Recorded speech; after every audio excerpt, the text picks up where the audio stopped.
Oh, hmm. Well. Look who's decided to view my presentation.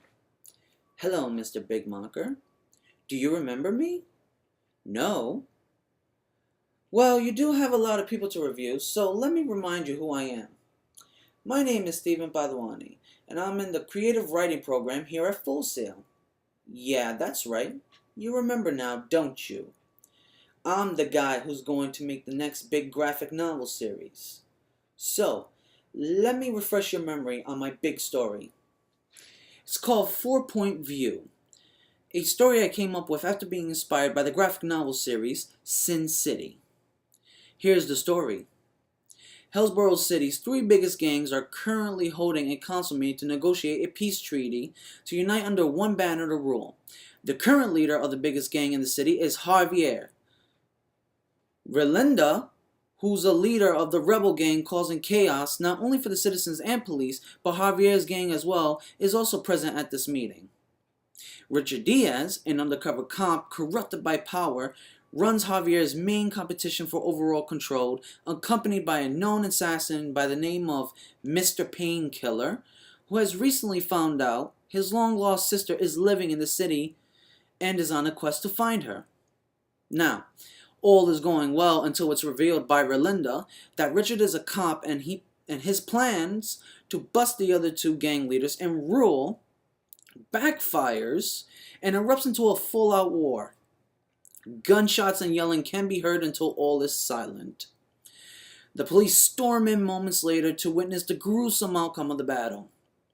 Meanwhile, the survivors, Javier and Mr. Painkiller, who was working secretly for Javier, part on their own ways while Javier thinks about the destruction Mr. Painkiller will cause if he ever finds out that Mr. Painkiller unknowingly killed his sister, Relinda, during the battle.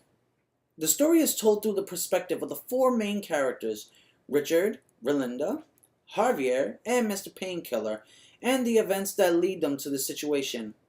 The main character in this story is Mr. Painkiller, who is an assassin that's shrouded in mystery.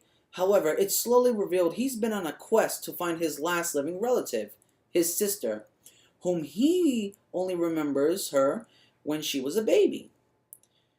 He is contracted by Javier with a job offer to pose as a bodyguard for Richard and kill him if he tries to do any harm during a council meeting he plans to hold. Mr. Painkiller decides to go back to Hillsborough City in the hopes of finding his sister. Afterwards, he tells Javier that he'll continue his search for his sister and disappears to follow another lead on her whereabouts, unknown to him that he's just killed his sister during the fight. Now, the second main character is Javier, who is currently the leader of the biggest gang in Hillsborough City. He has a long history with Mr. Painkiller, who he uses as his personal assassin with the promise of helping him locate his sister. Now, I have an artist in mind to help me create this project. This artist's name is Frank Miller, who was famous for creating Sin City. Since we both have similar visions, we decided to team up and have the publication company Dark Horse Comics publish our work. With the depth of my story, there are many elements I need to keep organized. Admittedly, I am not that good at organizing all my data, and I can become lost in my own writing. So after researching the different types of technical gears to use, I feel as if I should use a writing program such as Write It Now or WriteWrite Pro, which offers tools to help a writer organize his or her work. The themes in my story help determine my audience. Revenge, deception, and gang warfare are themes that generally attract the interest of people who enjoy crime drama. The age group I am aiming for is 18 to 30. My story will be giving new life to crime drama. Although it's a popular genre, many films, TV shows, and novels all seem to be the same unless originality is being created. My story will add new elements to the crime drama genre, such as the different points of view that it will be told from, letting readers see that particular character's true role in the story. Now for transmedia advertising.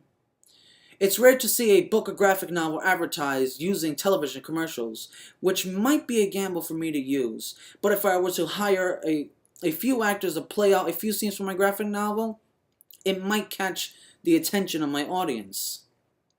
I would also have an online game developed for Facebook to host. To play the game, you would pick a side to choose from out of the 3 biggest gangs, and every week players will have to accomplish the goals that the gang leaders list, such as share this photo of the cover of 4-Point View and receive at least 10 likes.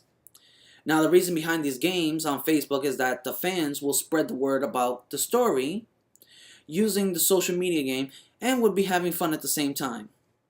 Now, in relations to proposing a television advertisement, I would ask a popular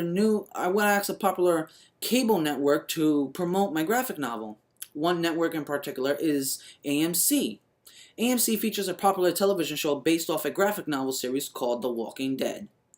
After each premiere episode, a talk show titled The Talking Dead plays afterwards. During the talk show, they feature products in relation to the graphic novel industry. It could be possible for my graphic novel to be presented either during the show or my commercial advertisement right afterwards. Mr. Bigmacher, I know you are a busy man, and there are many other submissions from the creative writing program to choose from. But, unlike those other projects, mine is worth gold. From what I've told you so far, aren't you wondering how well this project will do? I'll tell you what, we'll end this here and call me back when you come to your decision. You're a smart man, Mr. Bigmacher, and I know you'll choose mine overall. Now, have yourself a good day, sir. I'll continue writing.